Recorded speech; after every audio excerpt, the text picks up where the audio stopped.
To practice what we learned in this chapter, I would like you to open this exercise and play around applying effects and graphic styles on each of these words.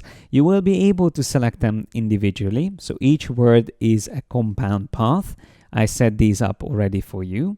Of course, you can change their color, you can apply strokes on them, and I would like you to play around with the effects. Not just the one that I showed you, but all the other effects you can find here.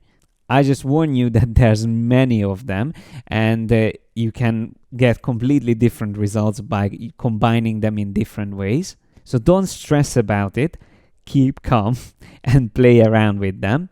And the other thing I would like you to do is, once you are ready with the styles, to unlock the gradient background layer, select that square in the background, and create a nice gradient on it.